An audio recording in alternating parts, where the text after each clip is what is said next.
Okay, so this first exercise is about getting comfortable strumming 16th notes.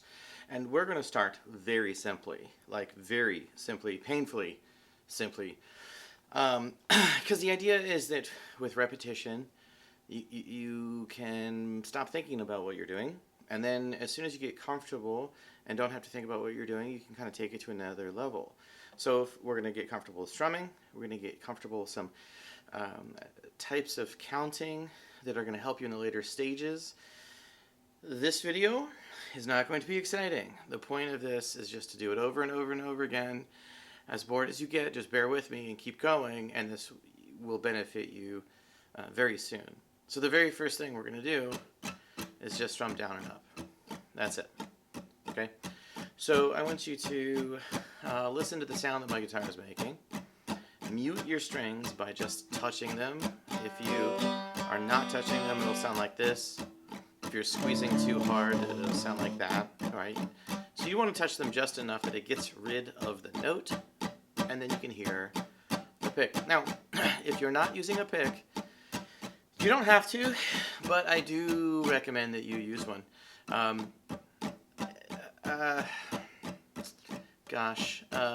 No, you don't have to for this exercise. It'll be easier to hear. But I do definitely recommend that you at least experiment with using a pick. Okay? So at this point, like, you should be strumming down and up with me, and you should have been doing so this entire time. So if you weren't strumming with me, do it now.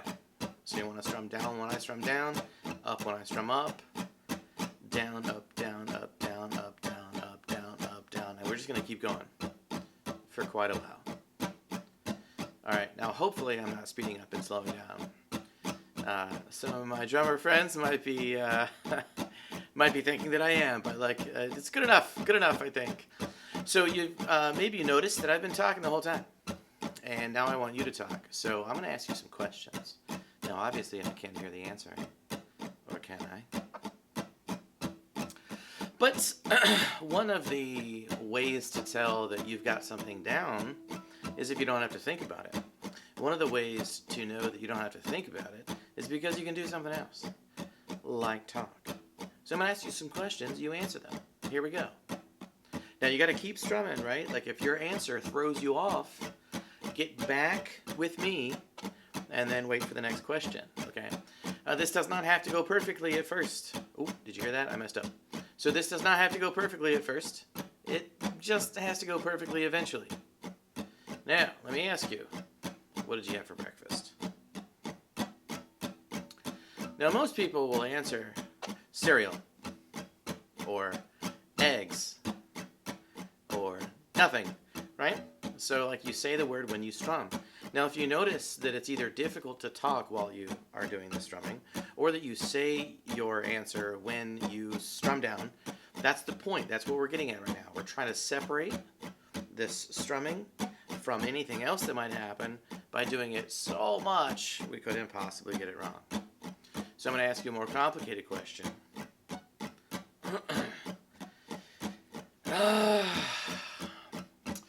I want you to list, without turning your head or getting up or moving around, I want you to list all of the colors that you can see right now.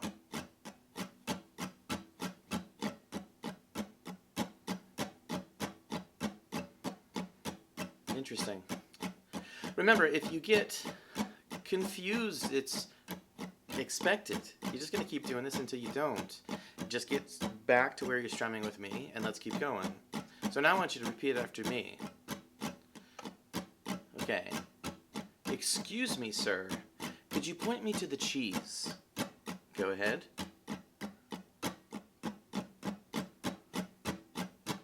Okay.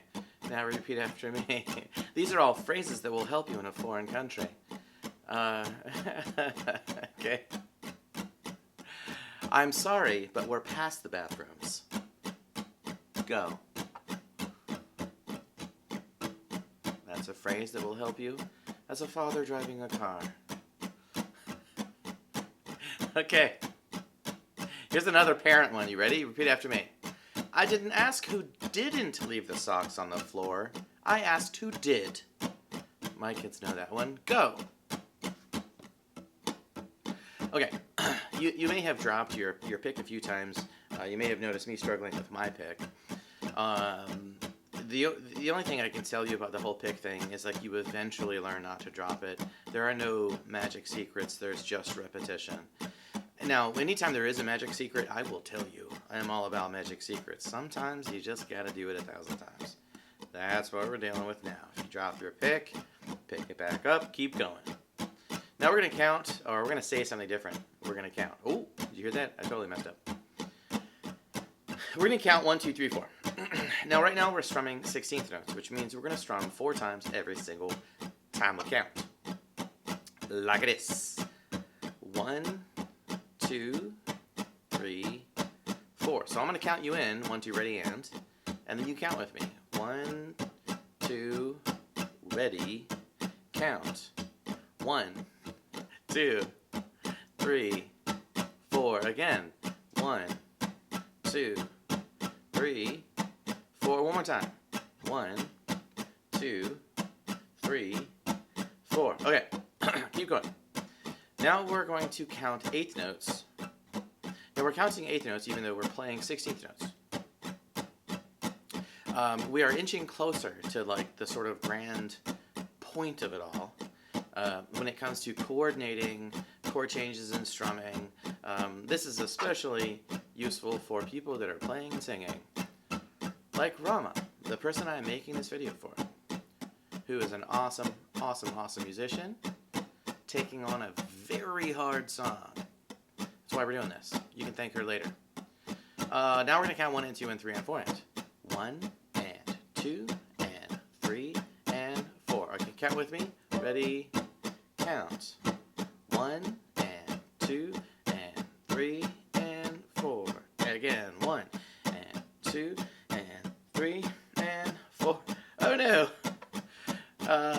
My computer just turned off. So now I don't know the next step. The next step is we're going to count the rhythm that we want to hear when playing the intro part and probably like most of When Will My Life Begin. I think maybe I can use my foot. I almost pulled that off. All right, let's get let's get steady again. So now we're gonna count 1 and 4 like this. 1 and 4. 1 and 4. 1 and 4.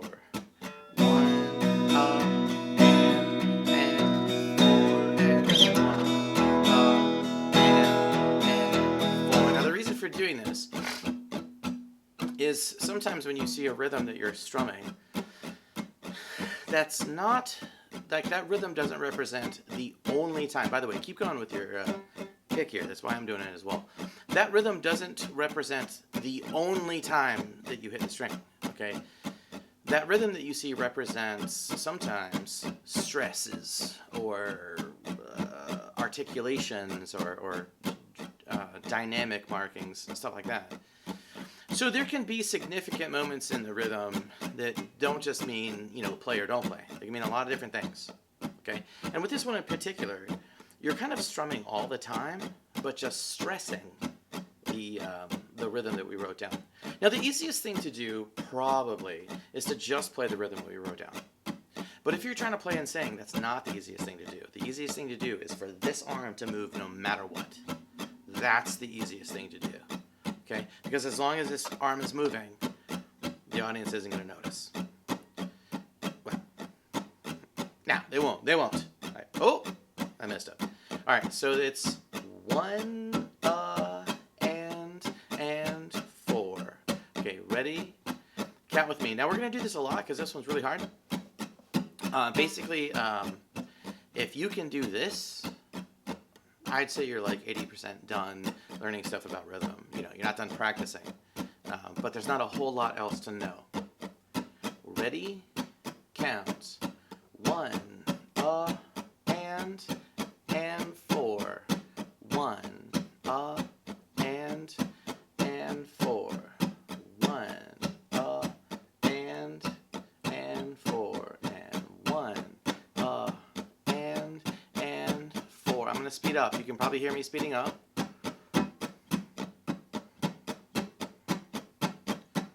Okay, see if you can keep up with this speed.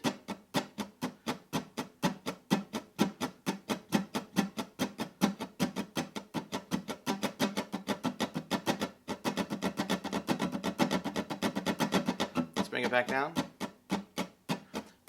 Whenever you can, get synced back up with me. Okay, we're going to speed it up just a little bit, not as much as last time.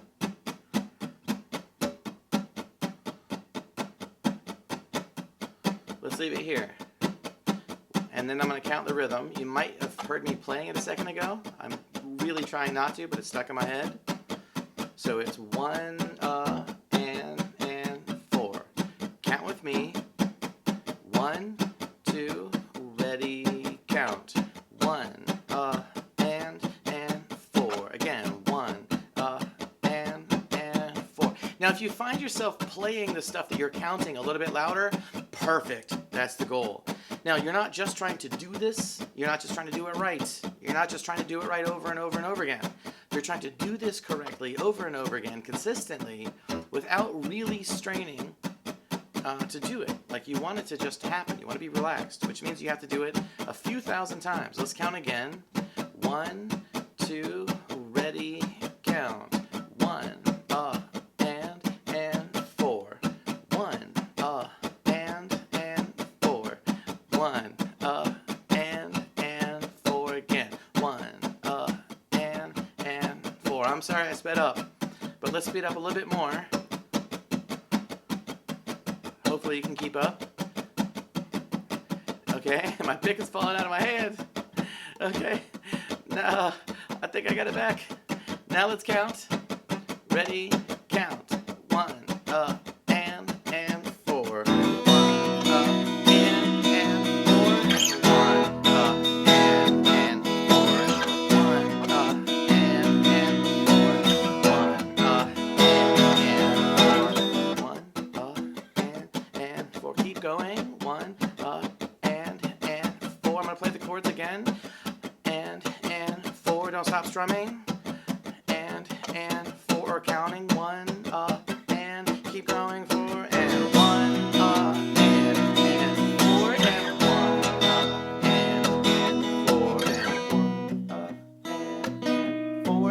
1, and 4 and 4 and 1, and 4 and 1, and 4 and 1, and 4 and 1, and 4 and 1, and 4. So you can see that once you gain control and consistency, and then you repeat that control and consistency. So the first part of what you're going to have to work on and practice is just being able to do this at all. Okay, and then the next thing that you'll have to work on is being able to do it actually correctly. Like the first time we think we got it, when we look at it later, we're like, well, we don't really have it as well as we think. So then you really actually do it right. Okay, and then it's do it consistently. And then it's like do it consistently, but also have control over it so you're confident that you know you're going to get it right. Okay, and then once you get to that point where you're confident, you can control it, and you know you're going to get it right, now the real work begins. Or I should say, not so much the real work, but the real repetition begins. So probably the work is in the first part where you just get to where you can do it at all. And a big mistake that musicians make is they get to that point, they go, oh, I can do it. And it's like, you're done. Look, no, like once you can do this, you're ready for the work. So like the hard part, the brain part, the confusing part, the frustrating part is just getting to be able to do what I just did at all. Okay, but in order to get good enough at that where it's actually useful to you while you're playing, that part's boring. That's just repetition. Just do it over and over and over and over again. So I would say to watch this video and play along with me until you can get the strumming down, with the counting, 1, and 4. And obviously you don't have to do the chords or the strumming stuff that I did.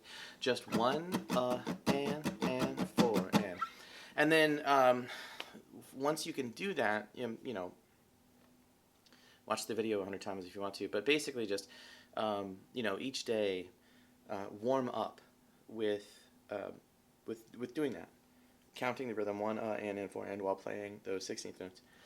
And then when you feel comfortable, introduce a bit of dynamics, you know, so like 1 and 4 and 1. So I'm playing that 1 and differently than I play the other stuff. So you introduce some dynamics, and you might want to introduce, definitely want to introduce a metronome.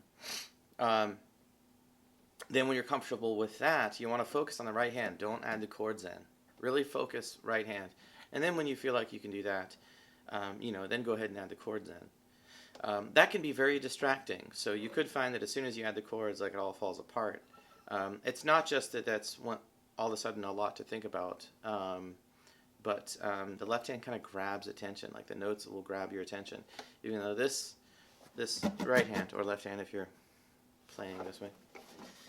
But the hand with the pick, the hand that's strumming, is way more important than we give it credit for. Anyway, so like work on that stuff until you got it down. You really want this to be automatic. You don't, if you're thinking about this while you play, it's going to be very hard to put the chord changes and the lyrics over top of it. So this guy's just got to go on its own.